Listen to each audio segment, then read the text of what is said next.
All right, here we go. All yours. Okay, thank you very much, Melanie, and thank you for inviting the Ontario Chamber of Commerce, our logo is on the bottom right hand of the screen, to talk today to some of your chamber members about the Discoverability Network, disclosures and accommodations.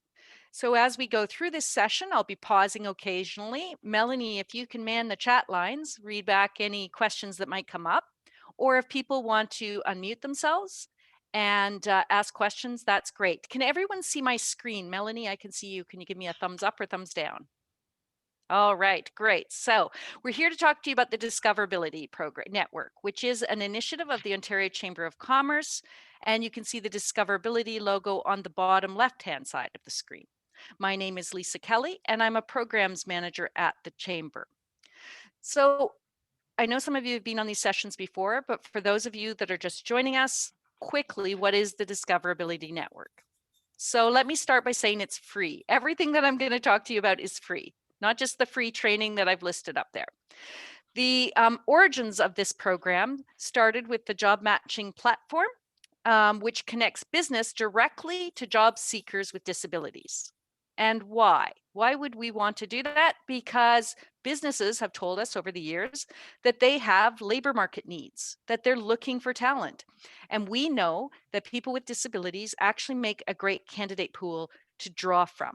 So we created this platform specifically to connect business to job seekers with disabilities. The second thing that we do is we offer free training. So let's say you've decided that you want to hire somebody, but you're not sure how to go about that. What's different? What is disclosure? What can you ask? How do I provide an accommodation? These are some of the things we train on. We're doing that today. But we also give training on what is a disability, what do you need to know, on making your recruiting processes more inclusive, on the AODA. Just reach out directly to me and I'd be happy to set up something for a number of companies or one-on-one with you and your staff. Finally, all free. Finally, we offer networking events, and that's where we connect employers to job seekers to build disability confidence on both sides. So what do I mean by disability confident? Well, an employer might go, yeah, I'm interested in this, but I'm really worried I'm going to say the wrong thing or not know what to say. So this is a stress-free environment for you to share what opportunities are available in your company, what you're doing in terms of inclusion, accessibility, how you're meeting the AODA, without it being a job fair.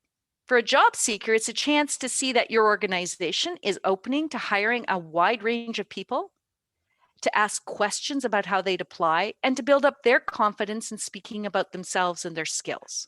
So it's actually been very, very productive. We've had a number of members and organizations participate, including IBM, Soft Choice, which just did a session on branding, professional branding. We've done some work with Fix Software and Level 5 Marketing. We recently had a session with Fable Tech, who ended up hiring 9 people off of that webinar. So great opportunity. Again, reach out to me if you have, if you're interested in any or all of these elements. Okay, today, what are we going to talk about? We're going to talk about disclosure. We're going to talk about accommodations, and we are going to talk about how to build inclusion in your business. You notice I say inclusion instead of accessibility. Accessibility is really important, and it's part of inclusion. But accessibility is making sure everybody can access something. Inclusion is about making sure everybody feels welcome and that they feel able to participate and be their best in the business. So I've expanded it beyond accessibility to include inclusion. Is there anything, I'm going to pause here, Melanie, that people write in the chat if there's something you definitely want me to answer a question about, or that you think I'm missing in the next 45 minutes that you want me to, you have to talk about this, Lisa. So just take a moment, put it into the chat if you have, or unmute yourself, let me know, and I'll make sure I make a note of it to talk about it. I really hope Kojikoa didn't see me just sip my coffee there. Okay, there's nothing in there. Okay, so let's start with accessibility and the AODA. The AODA, some people call it AODA, stands for the Accessibility for Ontarians with Disabilities Act. It aims to have an accessible Ontario by 2025. And we do that by implementing accessibility standards in 5 areas.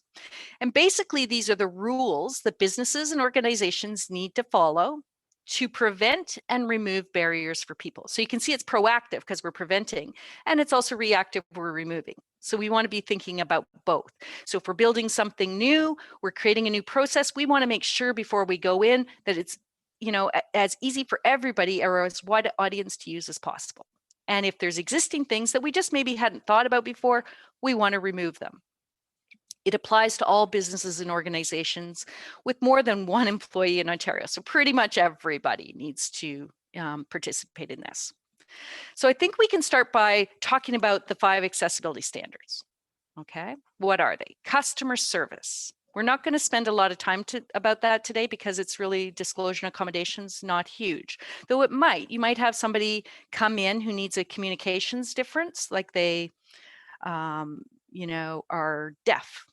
So how do you serve them? They might come in with a service animal. That's an accommodation you're giving to your customer. So you need to make sure that your staff knows how to deal with those kind of barriers. Somebody needs their service dog, they need their service dog. So what's the policy going to be?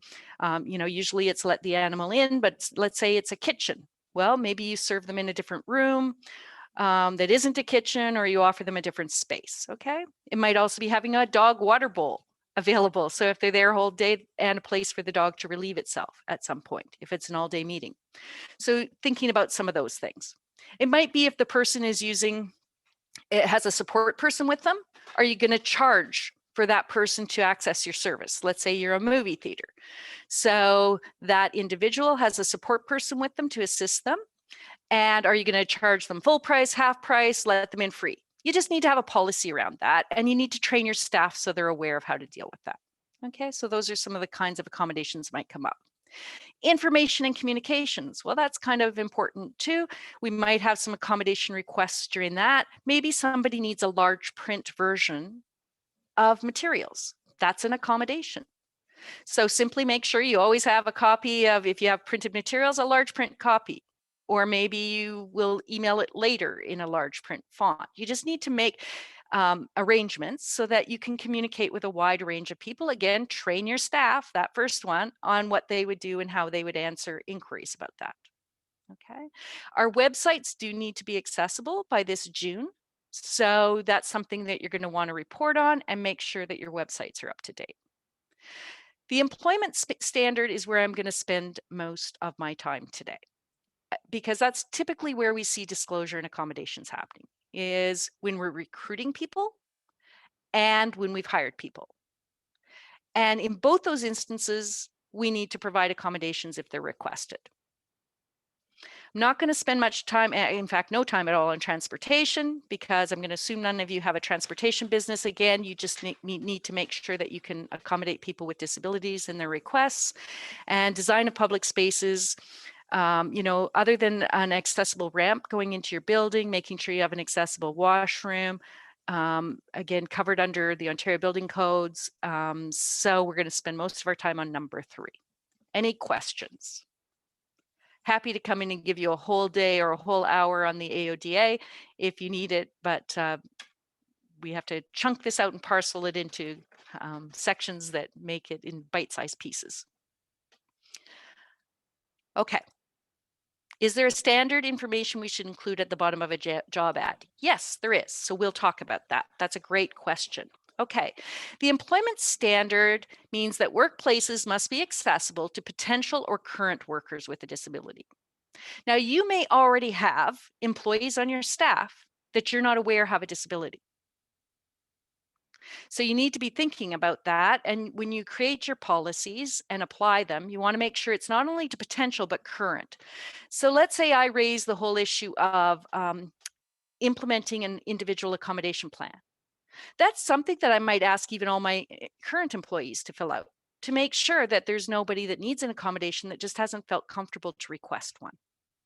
Okay, so we can retroactively go back, ask all our employees to make sure that we've been accessible.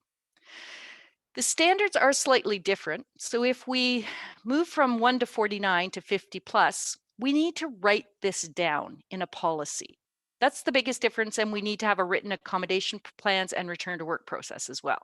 We still need all that over here, but it doesn't necessarily need to be written down in a policy, but here we do, and we need to report on it.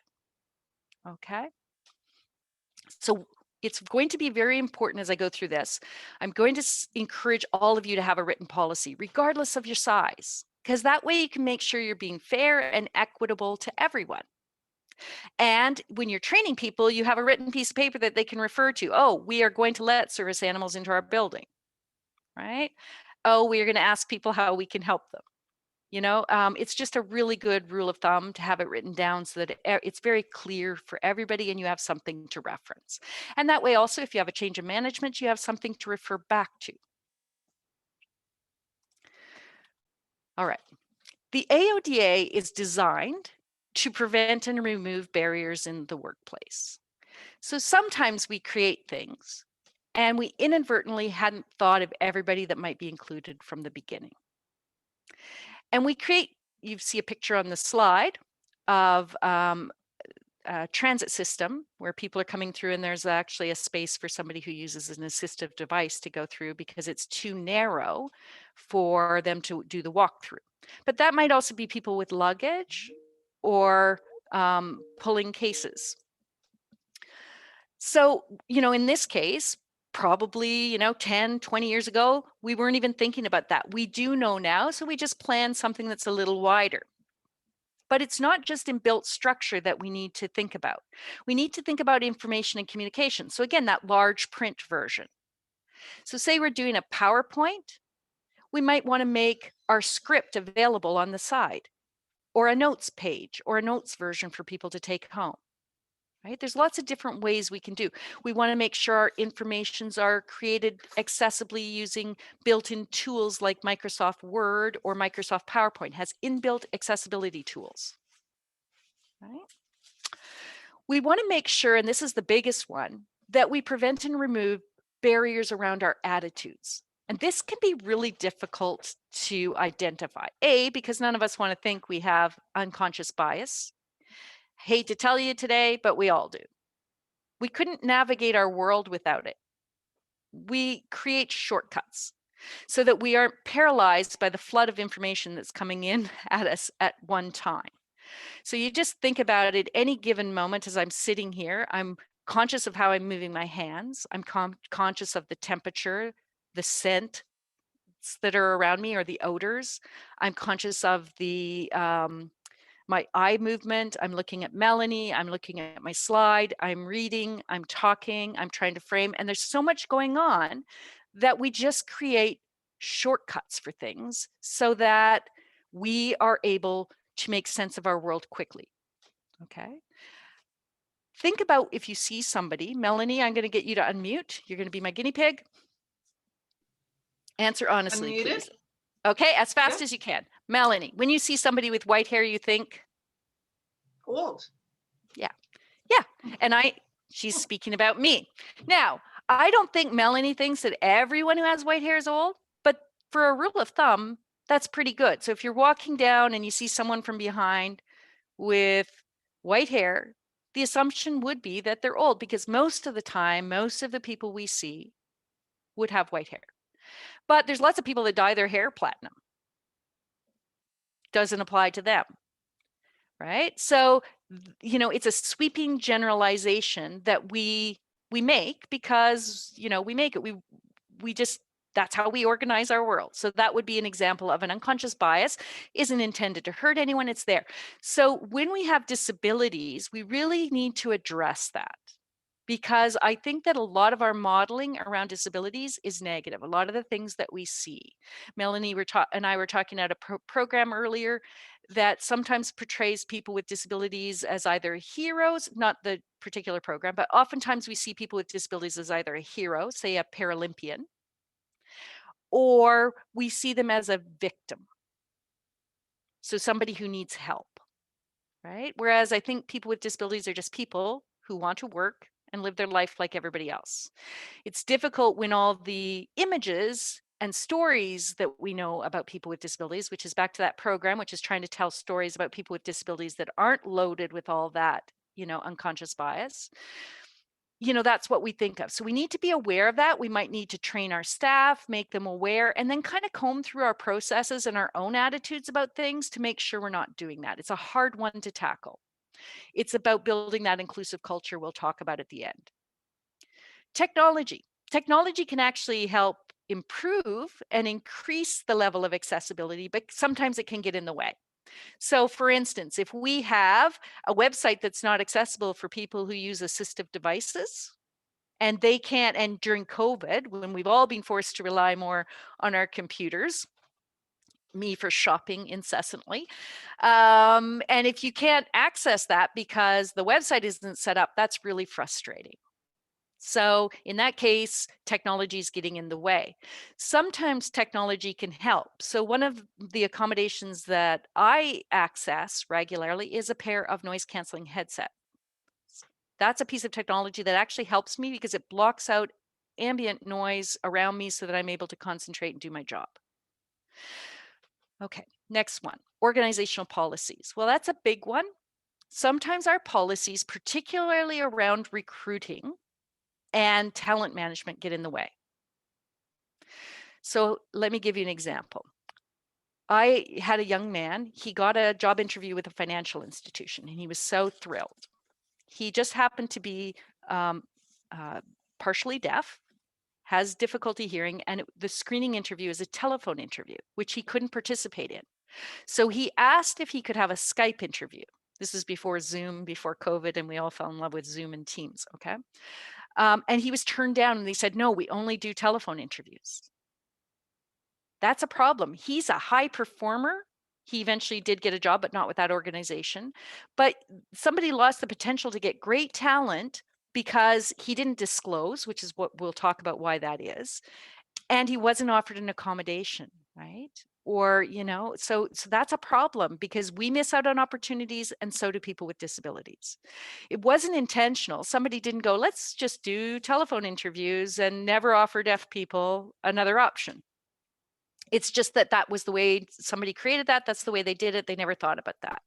Timed tests can also get in the way of for people who have anxiety conditions. So unless you have a job that really requires you to have a timed component, I personally not a fan of time tests. When I do my time typing test, I type about, 50 words a minute. Regularly, I type far, I'd say it's closer to 90. So you're not really getting an accurate, when you have me do a test versus why don't you spend an hour writing a resume, Lisa? That takes the pressure off me. You still get the outcome. Can she type and think at the same time? Can she write a resume? She was a career counselor. You're getting what you need instead of this artificial test that just stresses everybody out. Okay, and finally in architectural designs, can someone get to the building? Is there a washroom? Is there a place for their service animal? Okay, so we want to prevent and remove those barriers. Any questions before I go on? Okay, some examples of barriers and opportunities, because I think where there's a barrier, there's an opportunity. So let's think about it. Accessible washrooms, maybe a sit stand or an ergonomic desk, closed captionings on your video, getting some really inexpensive software like Zoom Text. I work with a number of people who are legally blind and have over the years, and this is one of the requirements that some of them require. They don't need Braille, they just need Zoom Text, okay? It might be attitudes like, I don't know what to say, or fear. I'm just really worried. That's this puzzled guy looking confused down here. It might be using simpler language, slowing down, offering both written and verbal feedback. That's a big one for me. I speak very quickly. And I often branch off into divergent thoughts, and it can be difficult for somebody who has a communication difference to follow what I'm saying. So straightening out this curvy, kinky way of communicating to be a straight line. It might be giving somebody an opportunity we thought couldn't do the job. So again, that's the attitude piece. And it might be changing the way we do interviews. So what is disclosure? Well, at its simplest, it's when an employee or a job seeker requests a change or a modification. And those changes or modifications are called accommodations to remove a barrier so they can do their job. That's it. It's nothing. When we disclose, we do not tell somebody what our disability is. We do not tell them about our treatment. We do not tell them about personal details.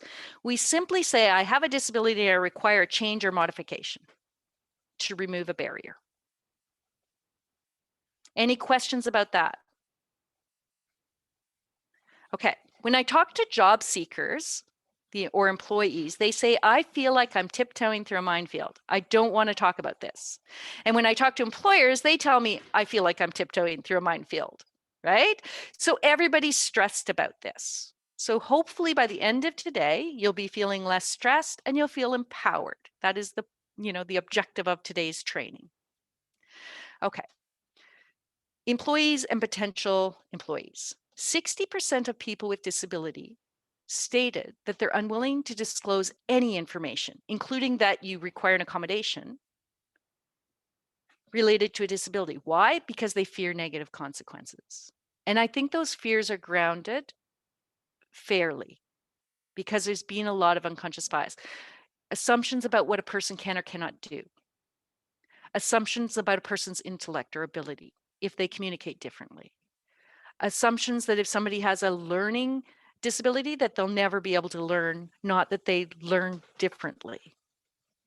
Assumptions about if I ask for an ergonomic keyboard, they'll fire me. If I ask for a day off, they'll fire me or they won't hire me. It's just weighted because we know that the employment rate for people with disabilities is double that of people without. So I think it's reasonable for them to fear negative consequences. So that kind of puts the onus on us as employers to show that we're inclusive and accessible and that we see the value of disclosing and of providing accommodations. There is incredible value to having your employees and potential employees disclose. Number one, people work their best when they're authentic and they don't have to act. At this point, I'm going to use a personal example. I do have a disability. I've had one for 30 years. I only started disclosing about 6 years ago. And I have been so much more productive and so much happier at my jobs because I know if I'm having a problem or a struggle, I can tell my boss and I can get an accommodation. It's an episodic disability.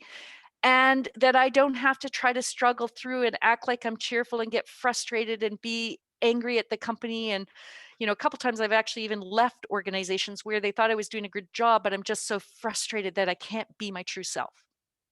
So we don't want our employees doing that.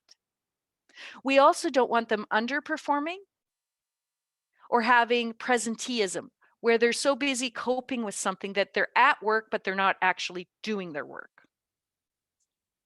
Second thing, and I think just equally important, people do things differently. Everybody does, whether you have a disability or don't. And you do things differently throughout your entire life. And it changes. So think about it when you first learned to walk, you were probably pretty bad at it and held onto a table. You were probably 2 years old, right? You fell down a lot. You still moved around. Get a little older, you're probably at the height. You're running and jumping and in track and field, and we're all fit when we're in our teens and we're just amazing. Yay. But we're still able to move, though we run a little less fast as we put on weight and go to school and our life changes. Maybe we get a temporary change. We break a leg. We're still able to do everything. We just do it differently. Maybe we used crutches or we used a wheelchair. Then as we get older, maybe we get arthritis. We're still moving. And now we actually have a disability called arthritis. We can still do the job, maybe not as quickly, but maybe we do it more efficiently. Maybe we figured out hacks. And as we get older, maybe we use a mobility device like a cane or a walker. That person is still able to do the job, they're just doing it differently. Humans do this all the time. Our ability to read and write changes as we age. Our ability to communicate changes. We are constantly altering and improving our skills. So are people with disabilities. So I want you to try to let go of the idea that just because someone's doing something differently, it's not as productive or it's a problem. It's not. It actually can make us be more innovative. Accommodations, people doing things differently and asking for changes actually enhance productivity. They make a person better at what they do. They can make you more money, right? As a business, we want that. So we don't want people to make do, we want them to be productive. And if an accommodation is going to do that, why would you not want to provide that? In fact, as an employer, I think you'd be seeking to do that. Flexibility in our workforce, so a variety of perspectives, can actually address changing circumstances and context. So let me give you an example. This thing called COVID hit us last year, and I had tons of employers saying people can't work from home, they can't be productive. How many of us would say that now? And a lot of times, people who've, like, I've spent a large part of my time working from home because of my disability and was able to switch on a dime to internet training. And I've actually been able to vastly increase the number of people I train. Right? So having multiple perspectives can make us able to adjust to situations more quickly. They can make us create better products or services. Somebody who uses a cane might say, wow, we could really use a small ramp leading up to the lip of our door because I'm having trouble with it. And then we find out so do mothers with strollers or fathers with strollers, or, somebody who's pulling luggage behind them when they're shopping, right? Whatever. It gives us a broader perspective to create solutions that work better for everybody. Accommodations, when people ask us, also allow us, when people disclose, to better plan for resources. So if we know that we have an aging workforce, we can just order the next time we do a mass order or change our office, we order everybody sit stand desks instead of the fancy suite that we had, with the modules, because we know that as our, people are going to have trouble with their back pain. So we're just going to proactively plan for it. What if I don't know what to say? So this is probably the biggest question I get from employers. Somebody tells you something, it's freighted, right? It's like you're hearing something that's personal and uncomfortable. First of all you have to do is listen. You don't have to have an immediate response. You just have to listen, ask questions if you're not sure, and take notes. The person, if they're asking, probably has a pretty good idea that there's a gap somewhere, and they'll probably have some ideas of where to go with that. Now, you don't have to take their suggestion. It's a conversation, an agreement, a discussion between the two of you. Sometimes you may have to bring in a third party. For instance, let's say you needed to know someone's lifting restrictions. That's when you'd ask for a medical note. Not to say what is the disability, just can you tell me the limitations of what this person is able to do? It's called functional abilities, right? So that's when we bring in an outsider. Sometimes we may have to bring in a union rep. That's okay. Just have a conversation. You as the employer get to decide on the final accommodation. Seek out the process your company has and know it, and then follow it. Because remember I said about we write this down? This is why. So that everybody on our team, all our managers, know how to access accommodations, keep the person updated, and then record it. So you both agree to it and constantly refer back to it. In my AOD training, we actually have a number of suggestions. Now, the question came up earlier about, should we put something on our job postings? Yes, you should put, we are opening to hiring diverse candidates, including people with disabilities. Please contact XXX if you require an accommodation. That's it. That's all you need to be able to know. And then when you set up the interview, ask everybody whether they've asked for an accommodation or not. Do you require an accommodation for the interview? Because we welcome all types of people into our organization.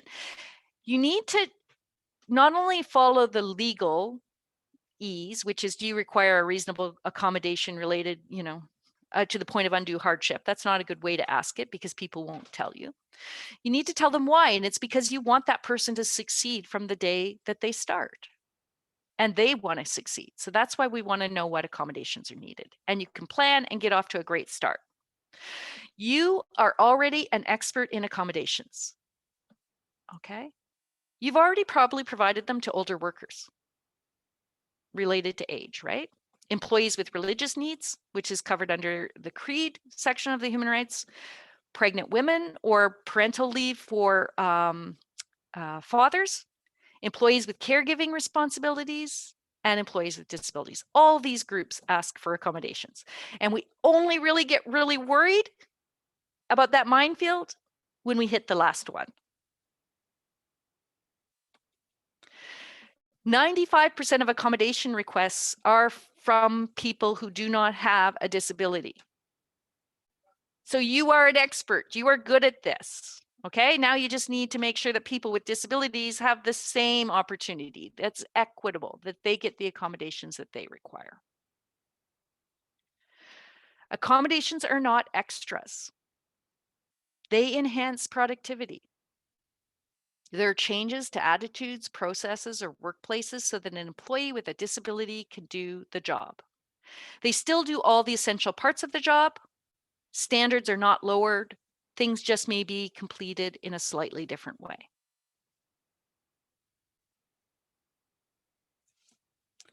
Accommodation costs, let's talk about that. This is a really recent study in 2019 from Workplace Disability Accessibilities and Accommodations, the role of HR professionals, okay?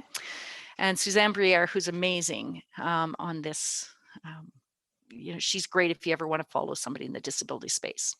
19% of businesses report no cost for accommodations for people with disabilities, okay? The next 50% report a cost of between $100 to $500. So that's 69% of businesses telling you that it's either free or a minimal cost. Now, not everybody who has a disability requests an accommodation. This is only when people do request an accommodation.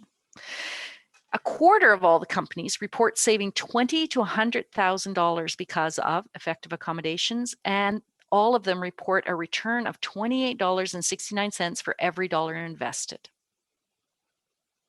So if you get that ergonomic keyboard and people aren't having to take time off work because they've got sore wrists, you've saved money.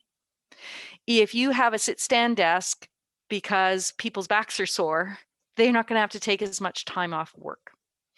If you allow somebody a medical day to deal with something that's coming up so that it doesn't become a chronic issue that requires a longer time off, you've saved money. And as we are an aging population, and 22% of Canadians have a disability, have self-identified as having a disability. That's the ones that are willing to share. So I only started sharing that 6 years ago. So I suspect that number is higher. But according to Statistics Canada, 22% of Canadians self-identify as having a disability. You want to know, you want to make them, you want to allow them to be amazing employees. And all you have to do is ask. We are an inclusive employer. We want you to be your best. Do you require an accommodation to do so? The most common accommodations in Canada, as reported by StatsCan, are flexible work arrangements. So that might be, instead of a 10-hour shift, an 8-hour shift. Say you've got an aging worker. It might be a later start time. It might be breaking up, instead of I think you get a half an hour break after 4 hours of work, maybe 2 hours of work, 15 minutes, 2 hours of work, 30 minutes, 2 hours of work, 15. So it might be giving someone 15 minutes more. It might be workstate modifications like ergonomic keyboards or an ergonomic chair, or human or technical supports. So assistive technology like a screen reader, ergonomic headsets. This is not scary stuff, and it actually makes sense because the odds are we're going to use these things as we move forward anyway. I can guarantee everybody's using headsets these days. Your employer responsibilities. So you listen. You accept the request for accommodation in good faith. So you're not going to ask somebody to prove it. That is the worst thing you could probably do, right? You're starting it off. And I can honestly tell you that I don't know many people with disabilities. Like I said, 60% don't want to say anything. So if they're asking you, they need it. Get expert opinion or advice where needed, but not as a routine matter. So you want to have a good, positive culture. You want to show that you're willing to make accommodations. Okay. Take part in considering a range of options and solutions. Now, so I'll give you a funny example. It's a bit exaggerated from what happened to me, but let's use the example of this year with my boss, Louis, and I have his permission to share this story. When I first started, I've never asked for an accommodation. When I started at the OCC, within a week, I had to go back to Louis and say, I know I told you I had a disability. I didn't require an accommodation, but now I do. This office is, I can't work. I can't concentrate. It makes me feel terrible. It's so noisy and frenetic. I can't do my work. And I said, can I have my own office? And he goes, no, you can't. There's a limited number of offices. No, you don't get an office. But the problem is the noise. Let's try noise canceling headsets. And I, because he solved my problem, said, yay, okay. And by and large, they really worked. Not always. So about, I don't know, 3 weeks later, I went back to Louis and I said, yeah, there's still times when it's just overwhelming. Can I work from home on those days? And he said, no, but sign out one of the private offices. So now, we've revisited, is it working for you, which is a really good practice. You want to make sure whatever the accommodation is. So we tried that, but then everybody else in our office actually started signing them out because they saw me. And then I didn't want to tell everybody else I had a disability, and it became this big thing. So at that point, Louis said, yeah, when there isn't an office available, your headset isn't working, let me know, you can work from home. So we had this tiered approach to providing accommodations, and we wrote it down and it worked really well. So that's an example of how it's back and forth. It's a discussion. You want to make sure it works for everybody. By the way, I've been there now a year and a half. I love my job. I think Louis likes me. So it's worked out really well for everybody. Win-win. So you take part in considering that range, keep a record of the accommodation request and what actions you took. You have to maintain confidentiality. So unless the person gives you permission, Louis couldn't go tell everybody else, stop booking out the offices. Lisa has a disability and needs it. He can't do that. And unless I'm willing to share that, he can't do that. So that's why the work from home became the next option. Consult with the person to determine the most appropriate and communicate regularly and effectively. That's exactly what Louis did.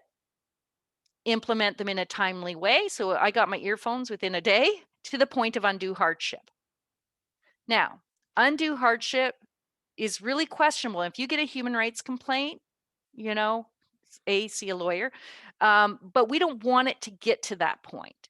So undue hardship might have been me saying, I require the entire office with nobody in it, OCC.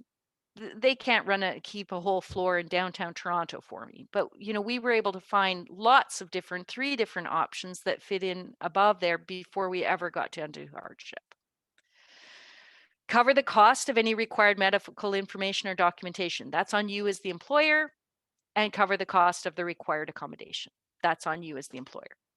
Because it's going to come back in terms of productivity. Questions?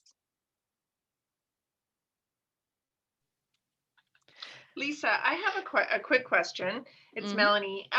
So my question is with the confidentiality piece. So, depending on the work environment you're in, what is the proper language when you perhaps have staff come back and say, why does Lisa get to work from home and I don't? So what are, obviously, you need to manage your staff, but is it just a simple, that's our personal, that's Lisa's relationship with us and Yep. leave it at that? Yeah, you need to, you can write down a line and write it out. But yes, something along those lines is that every individual has specific needs and, private conversations. I need to respect the confidentiality of that, but Lisa requires that. You don't. And I think if we have an inclusive organization, we're more open to that. Now, eventually got to the point where I've actually shared, obviously, to the office and to the entire world in recorded conversations on Cogeco that I have a disability, and I've become a lot more comfortable around that, which makes it easier for the employer, but that can get a bit tricky. So you need to think about that. You can ask the person how they, what's their comfort level with confidentiality, but you do need their permission, and you do need to maintain privacy and confidentiality. How do you know what it's a great question, by the way, Melanie. How do you know what accommodation to provide? Well, think about the specific barrier or task. What changes might help that person? So could we modify the task? I had another job where I was asked to shovel snow because we had clients coming in and I couldn't because I have a back injury as well. So eventually they had to hire somebody to come and shovel out the snow, which is fair enough. I wasn't hired to shovel snow. I was hired to be an employment counselor, right? So it's not one of my core duties. You might have schedule changes, the use of assistive devices, changes to the physical environment. So maybe somebody has Crohn's and they require an office near to a bathroom. or they require an office near to the kitchen because they're storing medication, additional time. So what might help? You have other resources you can go to. The person with the disability, they want to work for you. You want them to work for you. So try figuring it out together. Disability organizations and consultants can sometimes offer suggestions. Accessibility centers at colleges and universities, are very good sources. The Job Accommodation Network, jan.org, is a really good source, and medical professionals if you have to. Accommodation plans. So I love these individual accommodation plans. I would ask everybody on my staff, just want to complete this. And it starts with, do you have a disability? Yes or no? If you do you require an accommodation? So then you have it recorded that everybody does or doesn't. Now, maybe circumstances will change, but it shows that you're asking everybody. You're not trying to pick out people and guess who has a disability. You're being equitable to everybody by asking everybody the same question. You should obviously provide it in an accessible format if requested. If they do require an accommodation, you need to think about, in a workplace emergency, might there be differences? And if so, write that down. So if you have somebody who has low vision and there's a fire, how are they going to get out of the building if it's smoky as well and they've already got low vision? You might have to assign somebody else. You get to get permission, assign that, and then who's going to be responsible for stepping in? And if that person's missing, who's the backup for that? So you need to spend some time making sure for emergencies you've addressed it. And then obviously provide the accommodations. The steps, let everyone know your accommodation policy. So you need to know those pathways, who to go to, who to ask, what's the process. If they ask, gather their information, assess the needs, keep it secure and confidential, implement, monitor, and review. Now, on our website, under resources, there are some great standard documents like IAPs created by the Conference Board of Canada that you can download for free. Okay.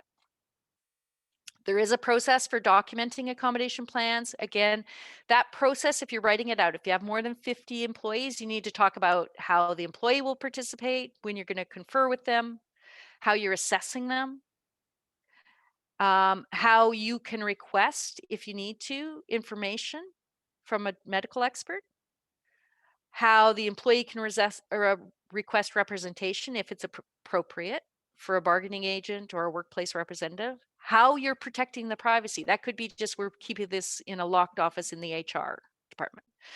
How often you're going to update it, at least annually, but I would check in on a regular basis every couple months. If the accommodation plan is denied, how you're going to do that, and that you're going to provide it in a format that takes into account their accessibility needs. It sounds like a lot, it's not. And again, if you follow some of the processes on the Conference Board of Canada's website, they actually have examples of policies. How can we encourage disclosure? And this is the tricky part, because we have to make it safe for people to feel okay to be their authentic self and tell you what they need to do their job well. First of all, educate your staff. Educate them on accessibility. Next month, or in May, hashtag Able2 is going to be releasing free training in little 15-minute modules. I'll share those out with Melanie, and maybe Melanie, you can link them. They'll be on our website, but free modules on all these kinds of things. So you could train your entire staff and have them work, 15 minutes at the end of the day, take this module. It's all free, French and English. Second thing, or call me in and I'll educate them. Create a safe environment. So how do we do that? We have to listen, not make faces, not make judges, not make jokes about people, oh, she's crazy. If somebody has a mental health condition, that's maybe not the best example for when somebody's acting maybe in an inappropriate way. Watch your language. Decide what terminology you're going to use. Use current terminology. Focus on what the person can do and what you need them to do. That's what I mean by function. So, we're not focused on me shoveling the steps, because that's not something that's actually part of my job. So my function in the previous job I had was writing resumes. So what do I need, and am I able to do that? Share how information will be protected, and use better language. So besides the actual words we use, and we do have a training on language if you're interested, How can we help you be your best in the workplace? We provide accommodations for people with disabilities. Adding that, how can we help you to be your best in the workplace, makes it seem like this, you're not doing this for legal reasons. You're not doing this just to find out so you can fire someone. It's actually an indication to the person that you're doing it because you want them to succeed. Which is why things like the AODA are a starting point, but we want to build inclusion, not just accessibility, into our workplaces. To learn more, you can contact me, Discoverability, Lisa Kelly at occ.ca, and we will share out this deck to you. All right. Thank you very much, Melanie, and have a good day.